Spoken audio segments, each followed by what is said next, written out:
Mass మహారాజా Raviteja Bengal tiger గా భారీ expectations మధ్య ఈ రోజు ఆడియన్స్ ముందుకొచ్చాడు. బాక్స్ ఆఫీస్ దగ్గర బెంగాల్ టైగర్ ఏ రేంజ్ లో గర్జించాడో చూద్దాం. గోదావరి జిల్లా ఆత్రేయపురం విలేజ్ లో ఉండే ఆకాష్ అంటే మన రవితేజ పెళ్లి చూపుల్లో తనని రిజెక్ట్ చేసిన అమ్మాయితో నలుగురిలో గుర్తింపుతో పాటు సెలబ్రిటీ హోదా తెచ్చుకుంటానని ఛాలెంజ్ చేసి సిటీకి వస్తాడు. తన ప్లాన్లో భాగంగా వచ్చి రాగానే తమ నియోజకవర్గం నుంచి గెలిచిన కేబినెట్ మినిస్టర్ షియాజీ షిండేతో పెట్టుకుని జైలు పాలవుతాడు. షియాజీ ఆకాష్ని మళ్లీ బయటకు తీసుకొచ్చి తన దగ్గరే పెట్టుకుంటాడు. హోమ్ మినిస్టర్ సిద్దప్ప అంటే రావు రమేష్ మంచి పవర్ఫుల్ బాడీ గార్డ్ కోసం వెతుకుతుంటాడు.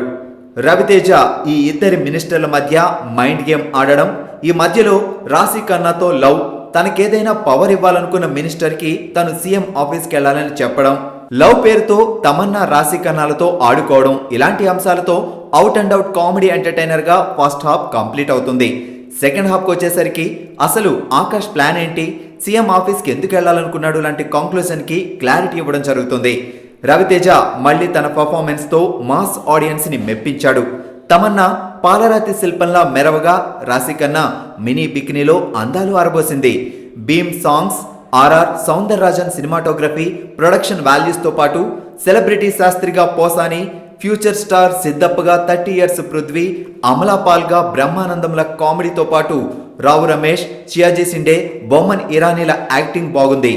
రిలీజ్ అయిన అన్ని చోట్ల మంచి టాక్ తెచ్చుకుంది Bengal tiger. First half entertaining గా ఉంది. సెకండ్ హాఫ్ రొటీన్ గా ఉన్న మాస్ ఆడియన్స్ కి మాత్రం బెంగాల్ టైగర్ మంచి ఎంటర్టైనరే అని చెప్పాలి. గీతాంజలి, శంకరాభరణం లాంటి క్లాసిక్ సినిమాల టైటిల్స్ ని వాడేసిన స్టార్ రైటర్ కోన వెంకట్ తర్వాత పాతాళ భైరవిపై కన్నేశాడని ప్రచారం జరిగింది. స్టోరీ కూడా రెడీ చేశాడని, దాన్ని